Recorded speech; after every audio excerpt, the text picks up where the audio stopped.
자, 고딩 미술부터 시작하겠습니다. 교과서를 먼저 볼게요. 이제 고딩 미술은 책을 읽고 이제 부연 설명을 하는 식으로 할게요. 제가 또 설명한 게 또 여기 책에 나오고 그러니까. 자, 고딩 미술 스테인드 글라스와 첨탑. 스테인드 글라스가 제일 중요한 특징으로 나왔는데 이제 첨탑, 뾰족하고 길쭉한 이런 성당 여러분들 중심으로 아시면 될 것 같아요. 고딕 미술은 12세기 말 프랑스 북부에서 발생하여 어디서 발생했는지도 중요해요. 도시의 대성당 중심으로 발달한 형식으로 중세 미술의 절정을 이룬다. 철저하게 종교적 살만을 중시하던 이전과 달리 12세기 후반 고딕 시대가 되면서 사람들은 현실적인 것에 관심을 가지게 된다. 고딕 회화는 건축과 조각에 비해 초기 단계에서는 느린 속도로 발전하였다. 회화는 이제 아직까지도 많이 나오지는 않아요. 근데 후에 나오면 이제 막 발전하거든요. 그리고 1200년경에는 스테인드 글라스 자체로 완전히 고딕적인 양식이 확립되었고 수사본사파라는 자리를 대신하여 회화의 주역이 되었다. 고딕 건축의 발달로 두꺼운 벽에 의존하지 않고도 건축물의 구조가 수직으로 높이 올라갈 수 있게 됨에 따라 건물을 유지시키는 기둥과 골조 구조 사이에는 거대한 공간이 생겨났고 벽 위에 채색하던 벽화는 유리창에 채색을 하는 스테인드 글라스로 대체되었다. 이전 로마네스크 시대까지만 해도 이제 프레스코와 벽화가 굉장히 많았다고 했는데 이제 벽이 여러분들 이 설명만 보면은 되게 어려울 수 있는데 이제 창문은 커지고 건물이 되게 높아졌어요. 근데 이게 하중을 견디기 위해서 창도 작고 두꺼운 벽이라고 했는데 유리창으로 스테인드 글라스로 벽을 메우다 보니 하중을 견딜 수가 없으니까 벽 옆에 또 벽을 세우는 거예요. 얘랑 무슨 상관이야? 그러니까 연결을 하지. 연결을 해서 이제 이 벽을 부연부벽이라고 하거든요. 이 부연부벽 덕분에 이제 점점 높게 건축물을 지을 수가 있었다. 샤르트르 대성당 안에 설치된 그 스테인드 글라스는 우리 샤르트르 대성당 위에 있잖아요. 맨 위에. 그리고 여기는 그 안에 스테인드 글라스가 교과서에는 안 실렸는데 사실 샤르트르 대성당에 있는 장미창이 제일 유명하죠. 고딕 건축의 발달로 여기 이거죠? 스테인드 글라스 중에서 손상되지 않고 가장 잘 보존된 것으로 전 면적이 이른다. 성인의 일대기나 성경 속 이야기를 삽화로 그리는 프랑스의 전통 공예를 생각해보면 이 스테인드 글라스는 거대한 규모의 채색 사본이라 부를만하다. 스테인드 글라스의 색채는 녹아붙는 액체 유리 속에 구리나 망간, 철 등의 금속 산화물을 적당히 섞어 만들어내는 것으로 이 시기에 스테인드 글라스의 완성도는 고도의 기술적인 발전에 기반을 두고 있다. 고딕 조각은 전투적인 장면이 아니라 내면의 감동적 표현에 중점을 두는 방향으로 변화하였다. 또한 고딕 조각에서 눈여겨보아야 할 점은 조각이 건축으로부터 독립하려는 움직임을 보이고 있었다는 점이다. 기둥에 등을 기대고 있는 고딕 조각들은 벽 속에 갇힌 로마네스크 조각과는 달리 환조의 효과를 지니고 있었다. 이 책만 읽어서는 무슨 말인지 잘 모르겠죠. 아까 팀파늄 조각 아까 설명했잖아요. 제가 인물들이 왜곡되어 있는데 왜 왜곡되어 있냐면 그 틀 안에 맞춰서 넣어야 되기 때문에 어떤 사람들은 이제 모양이 이렇게 돼 있어. 그럼 머리가 이렇게 잘리면 안 되니까 약간 이렇게 틀어지는 거지. 그래서 사람도 이렇게 왜곡됐다. 그리고 어떤 장식성을 표현해야 되니까 막 이러고 있는 사람들이 계속 반복돼서 장식으로 나타난다거나 그런 조각들이었는데 이때까지만 해도 이제 성상 금지잖아요. 그래서 얘를 조각상으로 따로 만들지는 못하고 건축물에 있는 부조 형식으로 계속 존재는 하는데 이제 계속 앞으로 튀어나오는 거지 얘네가. 그래서 뭐 예를 들면 내가 이제 부조 작품이라고 보면 원래는 벽에 완전 납작하게 붙어있는 저부조였는데 앞으로 이렇게 튀어나와서 등만 살짝 붙어있게 되는 그런 형태로 바뀌게 되는 거예요. 근데 막 여기 교과서에는 우리 막 시적으로 막 썼어. 막 독립했다고. 그래서 여러분들 이해하지 못할까봐 좀 걱정이 되는데 이제 환조까지는 아니어도 거의 환조와 같이 막 등만 살짝 붙여놓은 그런 형태로 앞으로 튀어나오게 되었다. 이렇게 이해하시면 됩니다. 그리고 이제 내면의 감동적 표현도 하고 이제 후기로 갈수록 점점 다시 현실, 다시 사람에 대해서 또 관심을 가지게 돼요. 그러니까 뭐 감정도 나타나게 되고 그리고 어디까지 봤죠? 기둥의 등을 기대고 있는 여기는 이거죠. 랭스 대성당의 인물 조각은 기둥으로부터 현저하게 돌출되어 기둥 아래에 받침대 위에 서 있다. 근데 이제 성상만 따로 할 수는 없으니까 붙여놓긴 해야 돼, 건물에다가. 그리고 고딕 조각은 로마네스크의 반자연적이고 환상적인 세계로부터 자연과 일상생애로 눈을 돌렸는데 이미 여기서부터 르네상스가 시작되고 있었다고 볼 수도 있다. 르네상스가 다시 태어나다. 그래서 인간에게 다시 관심을 뭐 이런 이야기잖아요. 그래서 이제 고딕 후기부터는 점차 이런 자연스러운 그런 형태도 나타나게 되고 사실적인 부분, 현실적인 부분은 다시 관심을 갖게 된다 이런 이야기예요. 그리고 고딕 건축은 신에게 보다 가까이 가기 위해 세계 건축사상 유례가 없을 정도로 높이 솟구친 첨탑의 복잡한 구조물을 만들어냈다. 그래서 우리 지금 현대도 보면은 되게 높은 건물 뭐 나라마다 아주 우리나라가 더 이만큼 높게 만들었다 이러면서 뭐 건물을 점점 더 높게 짓잖아요. 그래서 우리나라 원래 63빌딩이 제일 높은 건물이었는데 지금 더 높은 건물이 생겼잖아요. 저도 한번 가봤는데 그 잠실에 있는 롯데 거기 거기 가봤는데 진짜 높더라고요. 근데 지금은 뭐 신에게 더 가까이 가기 위해서 높게 만드는 건 아니잖아요. 근데 이때 고딕 시대에 이렇게 건물을 높게 만들었던 것은 이제 신에게 가까이 조금이라도 더 가까이 가고 싶은 그런 소망을 담아 점점 높이 만들었던 거죠. 그리고 건축가들은 성당을 높이시키기 위해 하중을 잘 받아 내면서 창이 많은 건축물을 만들어야 했고 오늘 스테인드 글라스가 유행하다 보니 이제 창도 만들어야 되고 창문에다가 성서 내용도 이제 해야 되고 하니까 건물 본체의 벽을 많이 없애는 대신 건물 밖에 부벽을 설치했다. 그래서 제가 아까 얘기한 부연부벽 건물 본체의 벽과 부벽을 공중부벽으로 연결하여 건물의 하중이 공중부벽을 따라 자연스럽게 파장하게 한 것이었다. 대표적인 건축물로는 성모 마리아에게 헌정된 프랑스 최초의 교회가 있던 자리에 세워진 샤르트르 노트르담이다. 노트르담은 프랑스어로 오늘 여러분들 읽어보시고요. 그리고 성당 서쪽면을 장식하고 있는 수천 개의 조각품, 엄청난 규모로 인해 명성이 높다. 그래서 조각품들이 이제 좀 많이 바깥으로 나와 있어요. 그래서 전체 보면 이제 부조라고 할 수 있겠지만 거의 막 사람의 형태 그대로 딱 나와 있기 때문에 조각품들도 굉장히 많이 볼거리가 많이 있는 거죠.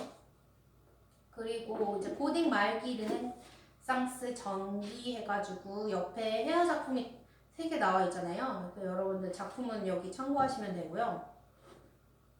여기 13세기에 접어들면서 비잔틴 미술의 새로운 영향이 이탈리아 회화를 지배하게 되었다. 비잔틴 미술의 특징 아까 뭐였죠?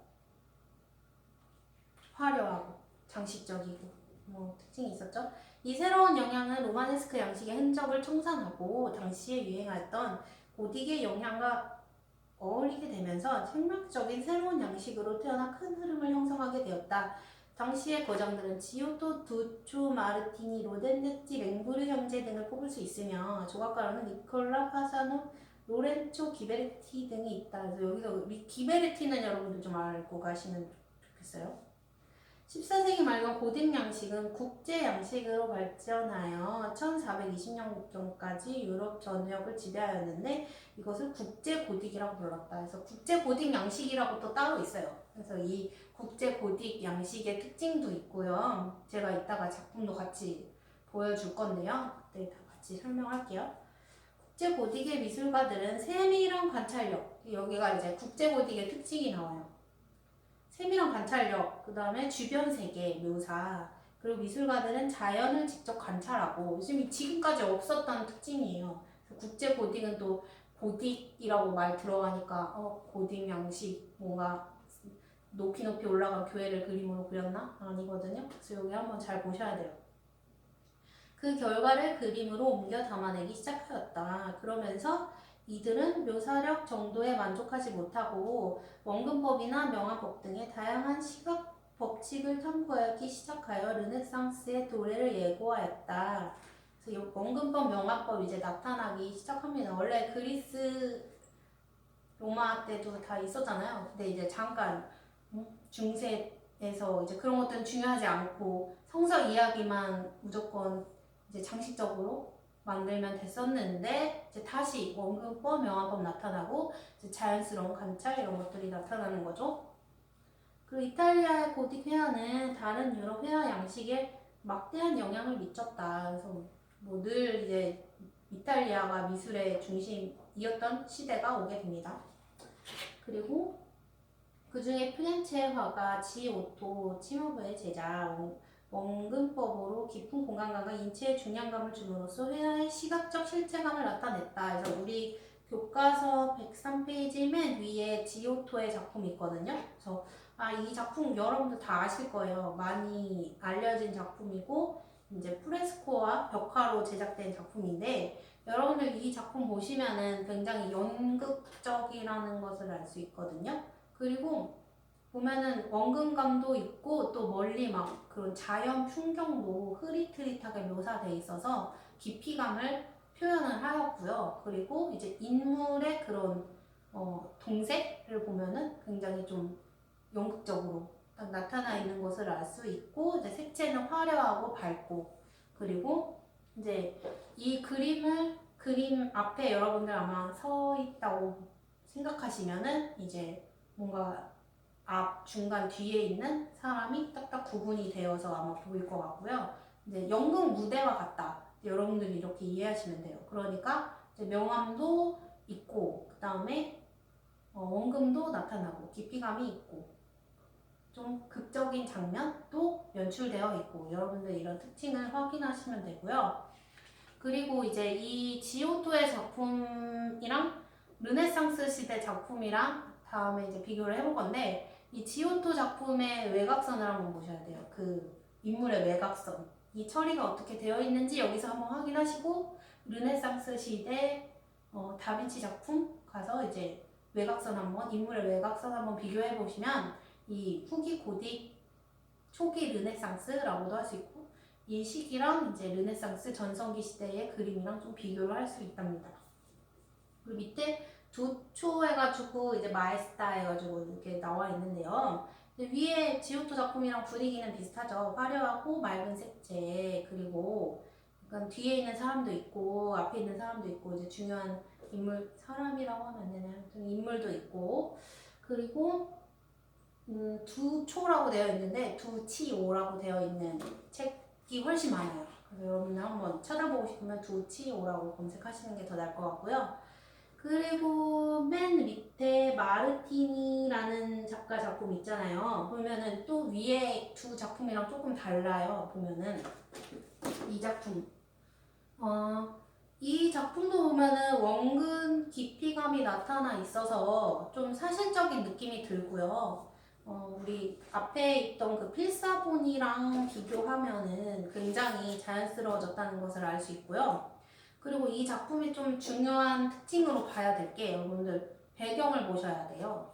그래서 이런 거는 책에는 안 나와 있지만 여러분들 수업을 열심히 들으면 역시 도판을 보고 한번 이해를 했기 때문에 이 작품이 만약에 시험 문제로 나오면 이거 어느 시대 작품이구나 여러분들 알 수 있겠죠? 자, 이 그림 마르티니 십자가를 메고 가신 이 작품 보면은요. 이제 인물도 되게 극적으로 막 나타나 있고 앞에 있는 사람도 있고 중간에 있는 사람도 있고 뒤에 있는 사람도 있고 이제 필사본에서 볼 수 없었던 특징이거든요. 이제 그런 특징도 있지만 뒤에 건물이 나와요.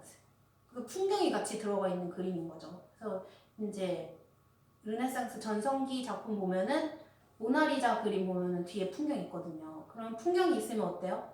더 멀리 있는 것들을 또 표현할 수가 있잖아요. 깊이감이 더 깊게 나타나거든요.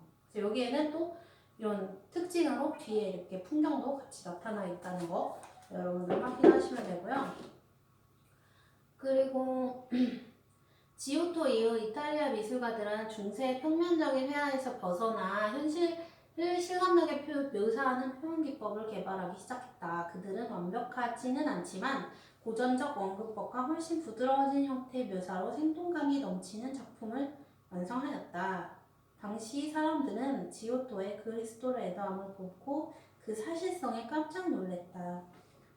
저 필사본 보다가 이 그림 보면 얼마나 사실적입니까? 이런 동세 같은 것들, 뭐 표정도 굉장히 다양해졌지. 이 전시대 보면 눈 동그랗고 경직된 표정 이런 것들이었잖아요. 굉장히 자연스럽고 뭐 천사도 이런 천사 저런 천사에서 얼마나 다양합니까? 그리고 지오토의 작품은 마치 눈앞에 펼쳐지는 듯 생생하게 그려냈기 때문이다. 눈앞에 펼쳐지던 생생하게 마치 연극 무대와 같이 이렇게 표현이 되었다. 자, 여기까지가 이제 고딕 교과서를 봤고요.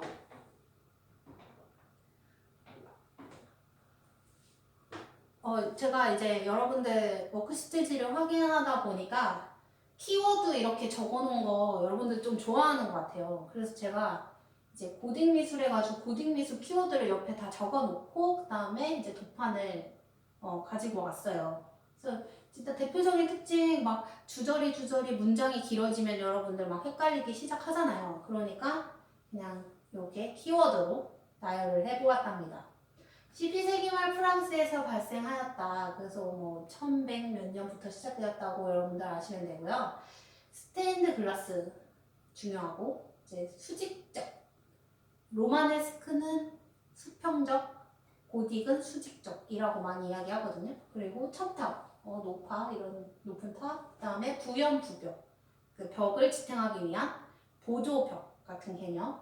그리고 첨두형 아치, 첨두형 아치는 아치가 원래 이렇게 생겼잖아요. 근데 첨두형 아치는 위가 조금 뾰족해. 이렇게 이따가 설명할게요.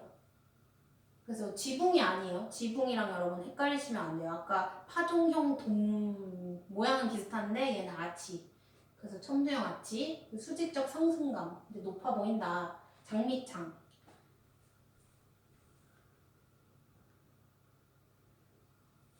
그다음에 고딕이 양식의 건축물이 굉장히 많은데 우리 교과서에는 하나만 있으니까 이제 가지고 와봤어요. 첨두형 아치가 바로 여기 나옵니다. 여기 이렇게 표준. 아치라고 하면은 이렇게 둥근 모양이잖아요. 근데 이제 첨두형 아치 이런 것들이 나오면은 고딕 미술이구나 여러분들 아시면 되고요. 이제 아미엥 대성당이고요. 그 다음에 랭스 성당. 이것도 이제 같은 장미창 여기죠. 장미창. 그리고 여기도 똑같죠? 첨두형 아치. 요거는 이제 다 같은 특징이기 때문에 넘어갈게요. 밀라노 성당, 이탈리아에 있는 밀라노 성당인데 밀라노 성당이 굉장히 크다고 해요. 그리고 여러분들 화면에는 잘 안 나오겠지만 이제 제가 사진으로 봤을 때는 굉장히 화려하고 아름답습니다.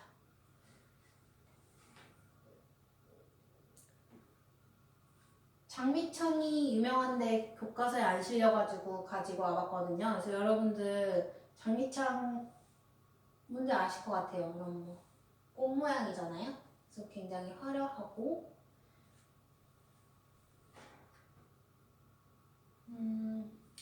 지오토 작품의 애도가 이제 그려져 있는 여기에 그려져 있거든요. 그래서 뭐 지오토 작품 굉장히 많아요. 벽화를 얼마나 많이 그렸겠습니까? 벽이 많은데. 근데 이제 이 에도라는 작품이 가장 그래도 유명하니까 우리 교과서에 실렸는데 여러분들 지오토 작품도 한번 보시고요. 두치오 마르티니, 로렌제티, 랭부르 형제에서 랭부르 형제는 그 국제고딕 양식을 좀 대표하는 작가로 볼 수 있거든요.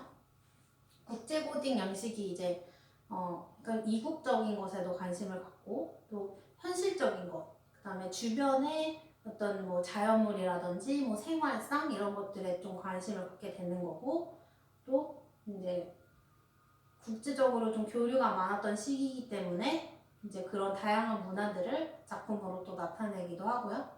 그래서 어떤 뭐 수공예품 같은 것들도 많이 만들어졌고, 또 어떤 장식품들 같은 것도 많이 만들어졌던 그런 시대고 그때 양식이거든요. 그래서 랭구르 형제의 국제 고딕 양식을 표현한 가장 대표적인 작품을 한번 볼 거예요. 잘 안 보이겠지만 여러분들 이 그림 한번 찾아서 보시면 좋을 것 같아요. 랭구르 형제 달력 그림이니까 12장이 있겠죠? 근데 이제 3장만 있는데 그 그림이 타로 카드 그림 같아요. 그래서 굉장히 화사하면서 아기자기하고 좀 예쁘거든요. 그래서 이런 그림들이 많이 유행했다고 하니 여러분들 한번 다른 그림들 다 찾아보시면 재미있을 것 같아요. 자, 중세 정리를 하겠습니다. 여러분들 이렇게 딱 키워드로 들어가 있는 화면 되게 좋아하더라고요. 좋아하는지 어쩌는지 모르겠지만 그래도 이제 그나마 좀 머리에 들어오겠죠? 네.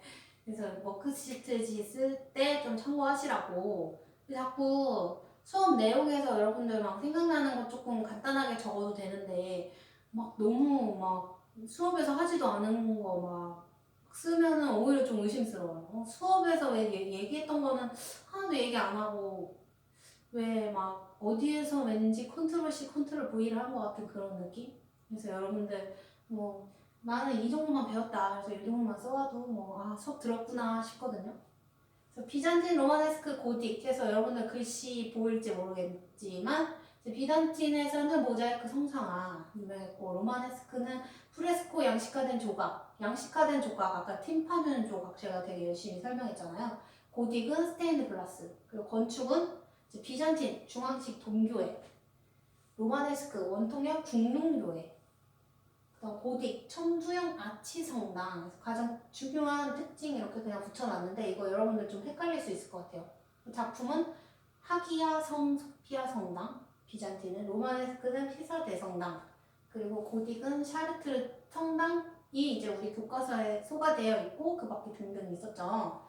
그리고 이제 시기는 여러분들 한번 읽어보시고, 장소는 비잔틴은 터키에 가면 지금 가서 볼 수 있고, 로마네스크는 프랑스 지역, 이제 서로마 지역이라고 보시면 되고, 고딕은 프랑스 지역에 가면 굉장히 많다. 근데 고딕 양식 건축물 되게 많아요. 독일에도 많고 아주 그 북유럽 쪽에서는 아주 많이 찾아볼 수 있답니다.